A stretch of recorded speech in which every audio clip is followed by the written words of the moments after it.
નમસ્કાર વિદ્યાર્થી મિત્રો, શ્રી સાંદીપની વિદ્યાલય ઓનલાઈન એજ્યુકેશનમાં આપ સૌનું હાર્દિક સ્વાગત છે. વિદ્યાર્થી મિત્રો, આજે આપણે ધોરણ 10 સંસ્કૃત વિષયનું વાર્ષિક પરીક્ષા પરિરૂપ અને બ્લુ પ્રિન્ટ વિશે આજે સમજીશું.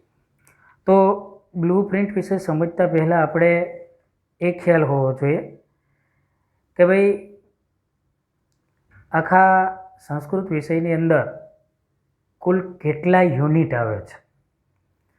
તો વાર્ષિક પરીક્ષા સુધીમાં આપણે કુલ 20 યુનિટ આવે છે, જેમાં ગદ્ય અને પદ્ય એટલે કે પાઠ અને કાવ્ય એમ મળીને કુલ 20 યુનિટ થાય છે.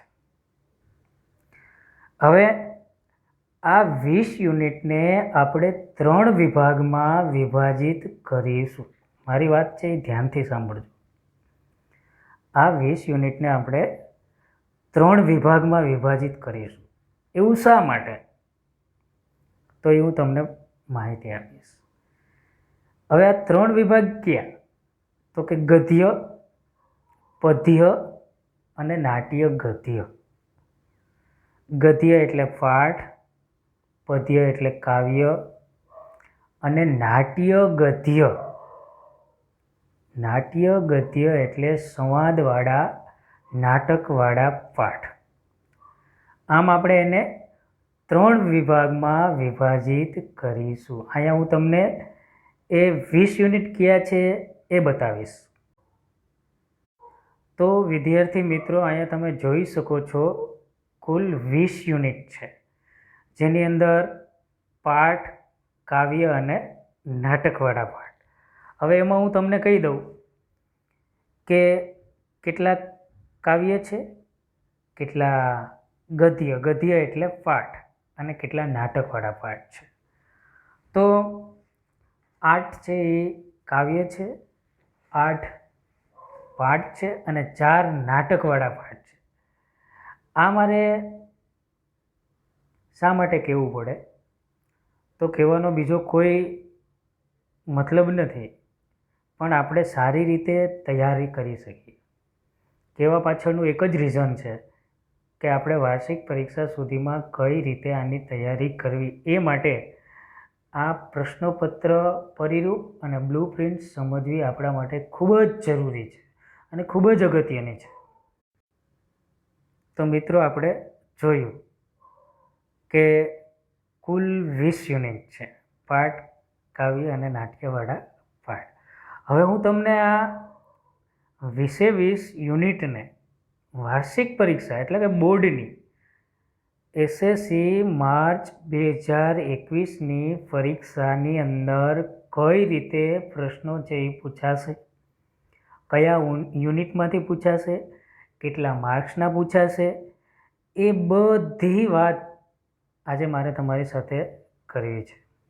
તો જેથી કરી અને સારી રીતે આપણે તૈયારી કરી શકીએ.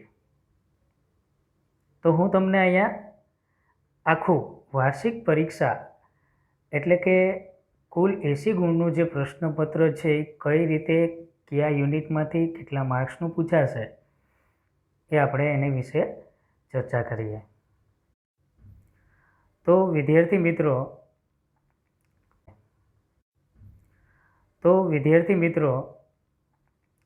ધોરણ 10 સંસ્કૃત વાર્ષિક પરીક્ષા પ્રશ્નપત્ર પરિરૂપ. સમય છે આપણા માટે 3 કલાકનો છે અને કુલ ગુણ છે એ 80 છે. હવે આ આખું આપણું પ્રશ્નપત્ર જે હશે એ કુલ 80 ગુણનું હશે અને 5 વિભાગની અંદર વહેંચાયેલું હશે. હવે આ 5 વિભાગ એટલે section A, section B, section C, section D અને સેક્શન ઈ. તો અલગ અલગ જે સેક્શનો આપેલા છે એ સેક્શનોની આપણે વાત કરીએ તો એમાં વિભાગ એ છે એ ગદ્ય વિભાગ છે. હવે જે મેઇન પોઈન્ટ મેં જ્યારે તમને શરૂઆતમાં કહ્યું કે આ યુનિટને આપણે 3 વિભાગમાં વહેંચીશ, એ 3 વિભાગની અંદર વહેંચેલા છે. એમાં ગદ્ય, તો વિભાગ એ છે ગદ્ય. ગદ્ય એટલે કે પાઠ. પાઠ કુલ 8 છે એ 8 પાઠની અંદરથી જ વિભાગ એમાં તમને પ્રશ્નો છે એ પૂછવામાં આવશે. આ 8 પાઠ છે એ કયા કયા છે? તો જે નાટકવાળા પાઠ છે એને બાદ કરતા, નાટકવાળા જે પાઠ 4 છે એ સંવાદવાળા 4 પાઠને બાદ કરતા બાકીના જે પાઠ 8 છે એ 8માંથી પ્રશ્ન ક્રમાંક 1 એના અથવામાં એક કે ગદ્ય પાઠોમાંથી, એટલે કે પાઠમાંથી તમને કુલ 2 ફકરાઓ છે એ ગદ્ય ખંડના અનુવાદ માટે પૂછવામાં આવશે. તો પાઠના 2 ફકરા પૂછવામાં આવશે. એ 2 ફકરા 4 ગુણમાં તમને પૂછવામાં આવશે અને એમાંથી આપણને આવડતા કોઈ પણ એક ફકરો લખવાનો છે. તો પ્રશ્ન ક્રમાંક 1 છે એ આપણે સરળ બની જાય. ત્યાર પછી પ્રશ્ન ક્રમાંક 2 અને 3. હવે 3ના અથવામાં 3 એટલે કે ત્રીજા પ્રશ્નના અથવામાં ત્રીજો પ્રશ્ન પૂછવામાં આવશે. હવે આ પ્રશ્નના ઉત્તર તમારે સંસ્કૃતમાં લખો. એ પણ આ કુલ જે 8 પાઠ મેં તમને કયા એ 8 પાઠમાંથી જ તમને પ્રશ્નો છે એ પૂછવામાં આવશે. આ 8 પાઠ કયા છે? તો કે ગદ્યવાળા 8 પાઠ, ગદ્યવાળા એટલે કે નાટકવાળા પાઠને બાદ કરતા જે પાઠ આપેલા છે એ પાઠ. ત્યાર પછી પ્રશ્ન ક્રમાંક 4 અને 5. હવે પ્રશ્ન ક્રમાંક 4 અને 5ની અંદર તમને 2 પ્રશ્ન પૂછવામાં આવશે કે ભાઈ ગુજરાતીમાં પ્રશ્ન પૂછવામાં આવશે અને એના જવાબો પણ તમારે ગુજરાતીમાં જ આપવાના છે. અને એ પણ એક પ્રશ્નના 2 ગુણ છે અને એ પણ પ્રશ્નો છે એ ફક્ત ગદ્ય પાઠમાંથી જ તમને પૂછવામાં આવશે. ત્યાર પછી આગળનો પ્રશ્ન એવો આવશે ટૂંકનોંધવાળો. આ ટૂંકનોંધવાળો પ્રશ્ન એવો છે એ પણ તમને ગદ્ય પાઠમાંથી જ પૂછવામાં આવશે. ત્યાર પછી પ્રશ્ન ક્રમાંક 6ના અથવામાં 6 એટલે કે ટૂંકનોંધ, એ પણ આંતરિક વિકલ્પો સાથે તમને પૂછવામાં આવશે અને એ પણ આ ગદ્યવાળા પાઠમાંથી જ પૂછવામાં આવશે. હવે આ પ્રશ્ન ક્રમાંક 6ના અથવામાં 6 છે કે હવે નીચે આપેલ ગદ્યખંડ વાંચીને પ્રશ્નોના ઉત્તર સંસ્કૃતમાં લખો. તો કોઈ એક એવો ફકરો હશે, એ ફકરાની નીચે તમને પ્રશ્ન પૂછવામાં આવશે અને પ્રશ્નના જવાબો છે એ તમારે આપવાના રહેશે. તો આ રીતે આપણે કુલ 18 માર્ક્સનો વિભાગ એ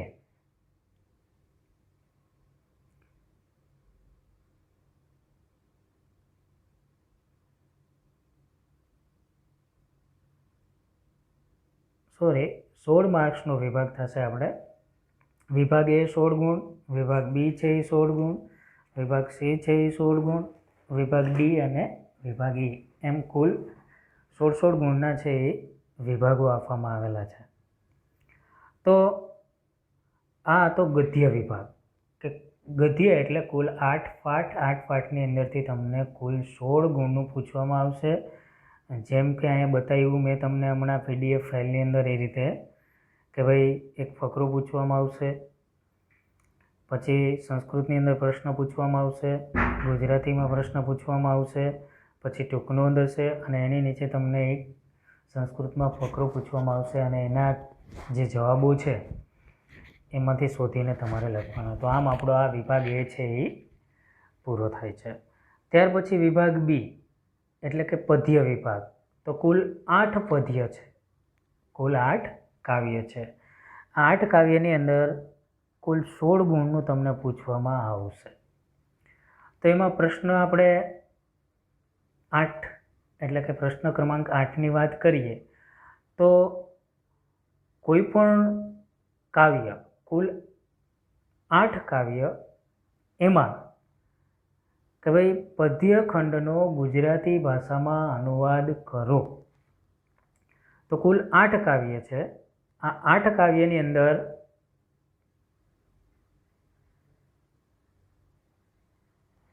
શ્લોક પૂછવામાં આવશે. હવે શ્લોક કઈ રીતે આવશે? તો કે પદ્ય પાઠોમાંથી 2 પંક્તિઓવાળા 2 શ્લોકો અથવા 4 પંક્તિઓવાળા 1 શ્લોક અનુવાદ કરવા માટે પૂછવો. એટલે આપણે જે 8 કાવ્ય છે, 8 કાવ્યનું જેટલા શ્લોકો છે એનું ભાષાંતર કરવું પડે. એટલે 4 ગુણની અંદર આપણે શ્લોક પૂછવામાં આવશે. ત્યાર પછી સંસ્કૃતમાં પ્રશ્નોના ઉત્તર આપો. 9ના અથવામાં 9 અને 10. હવે આ પ્રશ્ન છે એ પણ તમને ફક્ત ને ફક્ત કાવ્યમાંથી જ પૂછાશે. ત્યાર પછીનો જે પ્રશ્ન છે કે ભાઈ નીચે આપેલ પ્રશ્નોના ઉત્તર ગુજરાતી ભાષામાં લખો. હવે પ્રશ્ન ક્રમાંક તો કે 11, 12 અને 13. આ પ્રશ્નો પણ ફક્ત તમને કાવ્યમાંથી જ પૂછવામાં આવશે. હવે સૌથી અગત્યની વાત કે શ્લોક પૂર્તિ કરો.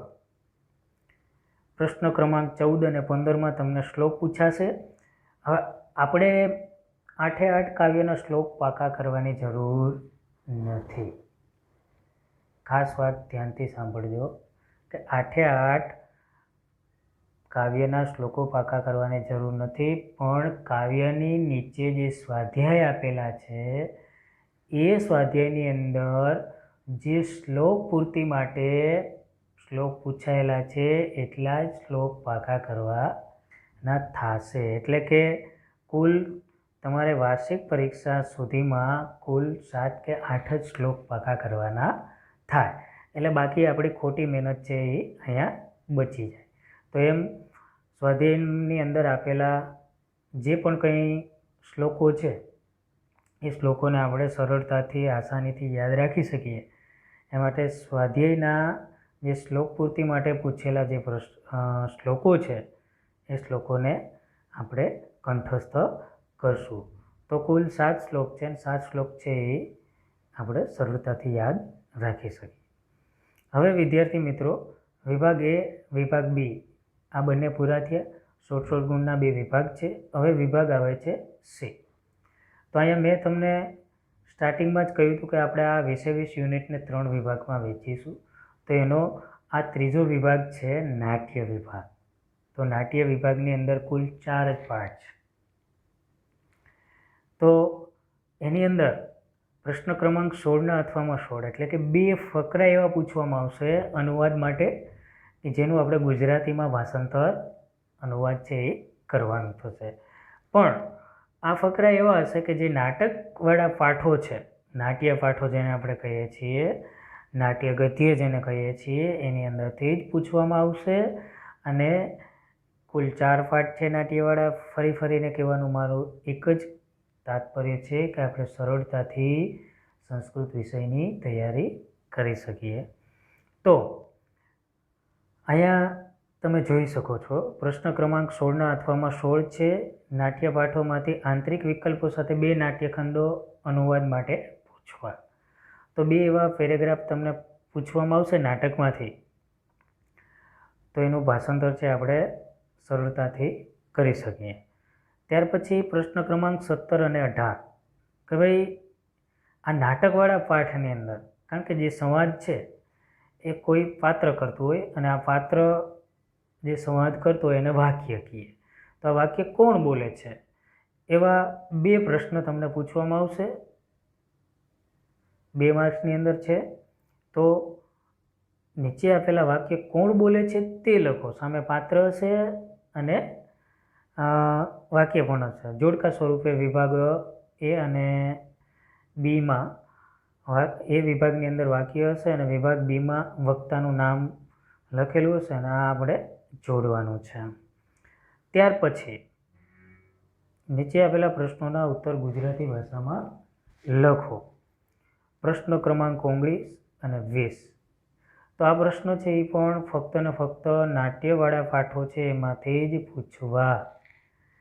ત્યાર પછી પ્રશ્ન ક્રમાંક 21 અને 22 નીચે આપેલ વિષય ઉપર ટૂંક નોંધ લખો. તો આ ટૂંક નોંધ છે એ પણ નાટ્યવાળા પાઠોમાંથી જ પૂછવામાં આવશે. અને ત્યાર પછી પ્રશ્ન ક્રમાંક 23 અને 24 કે ભાઈ કૌંસમાં આપેલા પદોનો ઉપયોગ કરીને વાક્ય બનાવો. તો ખાલી જગ્યા પ્રકારનો આ પ્રશ્ન હશે અને એ પણ તમને નાટ્યખંડમાંથી જ પૂછવામાં આવશે. તો વિદ્યાર્થી મિત્રો અહીંયા આપણે વિભાગ સી છે 16 ગુણનો એ અહીંયા પૂરો થાય છે. તો વિભાગ એ, વિભાગ બી અને વિભાગ સી એમ કુલ 3 વિભાગ એ 16 ગુણના પૂરા થયા છે. અને હવે વિભાગ આવે છે ડી. તો શરૂઆતમાં જ મેં તમને કીધું હતું કે આપણે 5 વિભાગની અંદર પરીક્ષા છે આપવાની છે. એક વિભાગના 16 માર્ક્સ છે.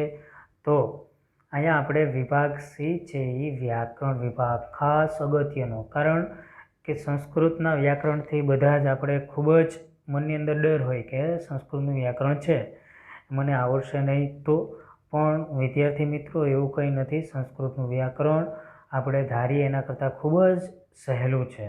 સારી રીતે આપણે તૈયારી એમાં કરી શકીએ. તો વિભાગ એ, વિભાગ બી અને વિભાગ સી અહીંયા સુધી આપણે ચર્ચા કરીએ. નેક્સ્ટ ટાઈમ મળશું આપણે ત્યારે વિભાગ સી છે એ વ્યાકરણ વિભાગ વિભાગ ડી છે આખો વ્યાકરણ વિભાગ છે એની ચર્ચા કરશું અને વ્યાકરણના અલગ અલગ યુનિટ આપણે શીખીશું અને એના વિશે આપણે ચર્ચા કરીશું.